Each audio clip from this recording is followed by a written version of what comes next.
Namaste friends, welcome back to our Bhagavad Gita series. We are on second chapter, verse 9th. Ninth shlok. Sanjay makes his entry again. Sanjay Ovach. So as we know, Sanjay is the narrator, narrating to Dhritarashtra all what's going on in the battlefield. So Sanjay Ovach, Sanjay spoke. Sanjay, the completely victorious one, spoke to Dhritarashtra, the one by which the kingdom is held. Literal meanings. Evam uktva rishikesham Gudakeshah param tapa nayotsya iti govindam uktva tushnin babhuv. So, as we know, Arjuna has been crying and sinking and arguing against the war and so on. So, this is his last line before Bhagavan Krishna makes his re-entry. So, the verse says, Evam uktva, thus having spoken to Rishikesham, to the one whose hair are the brittle ones, so to Rishikesham. Rishikesh is the epithet or synonym for Krishna. Gudakeshah param tapaha. Gudakesha is the epithet or synonym for Arjun. Gudakesha, Arjun's hair are also lengthy and special hair. So Arjun is speaking to Krishna, O param tapa, a great tapasvi one. So this is how he spoke. And na yotsi iti, that I will not fight. From yudh to fight, we get future tense. Na yotse. So I will not fight. Iti, having thus spoken. Govindam, to Krishna, to Govindam. Govind, the cowherder. The leader of the cowherds. Govindam, so the one who finds cow, the one who takes care of cows. Another name for Krishna. Uktva tushnim babhuvaha. Having spoken, uktva, ye bolkar, aisa bolkar, tushnim, silent, babhuva. He became silent and stopped talking. He became silent, quiet. Now the 10th shlok, 10th verse. Tam uvach rishikeshah prahasanna iva bharata senayor ubhayor madhye vishidantam idam vachaha. Tam uvach rishikeshah. Now Krishna is going to speak. Prahasan iva bharata. He is amused by Arjuna's arguments. So he's as if he's smiling, he's enjoying himself by all the arguments of Arjuna, the dejected Arjuna, the depressed Arjuna, the having sunk Arjuna. Senayor ubhayor madhye, both in the middle of both the armies. Vishidantam idam vachaha. Vishidantam, the one who is depressed, the one who is filled with Vishad. Right?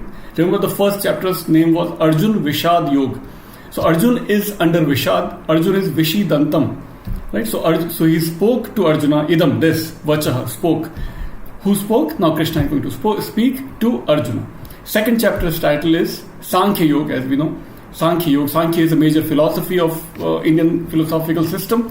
Sankhya may also have come from the root word Sankhya, which means battle.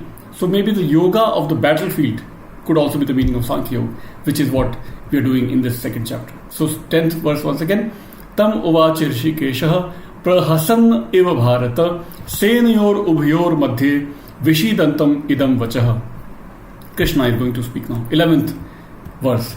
So here we go. Shri Bhagwan Uvach, the most blessed one, the most fortunate one. Like we mentioned in the previous episodes, Bhag gives us the word Bhagya.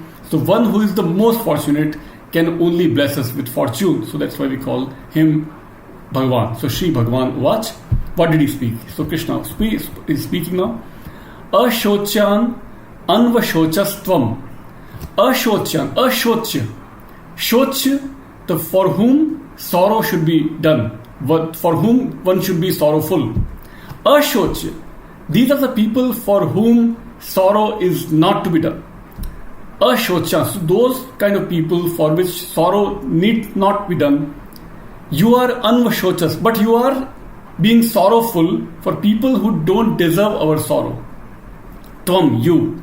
Pragyavadancha bhashase, and you speak like a great genius, great knowledgeable person, great scholar, pragya knowledge or intellect. You speak like a very knowledgeable person, bhashase, you talk like that, but you should not be doing this. Gatasun, agatasun.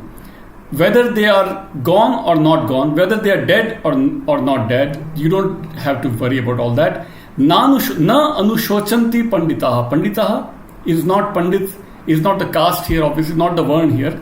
Pandit is the one who is very knowledgeable. Real Pragyavan people are not supposed to be sorrowful for people who don't deserve our sorrows.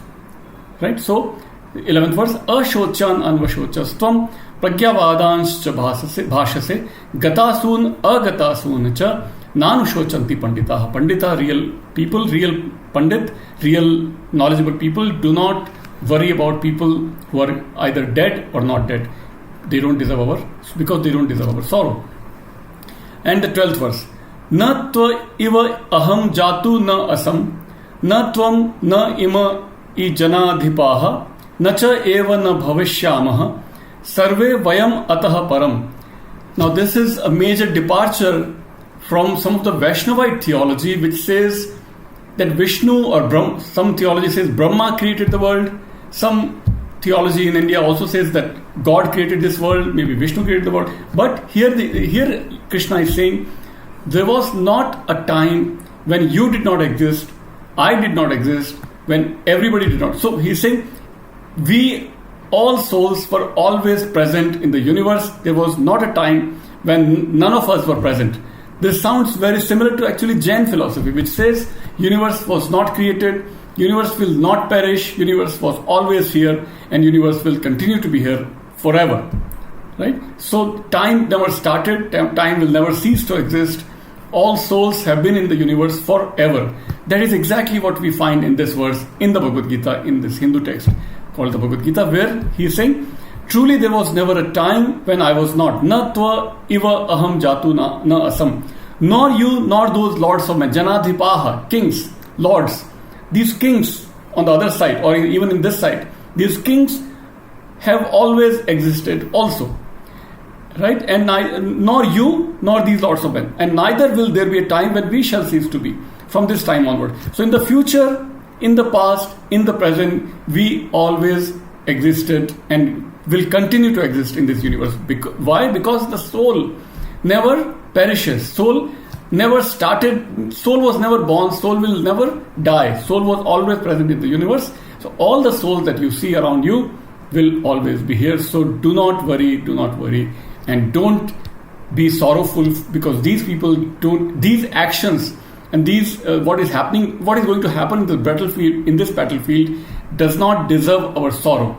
You do your duty. So that is how Krishna starts, and we will see the next 4 verses in the next week.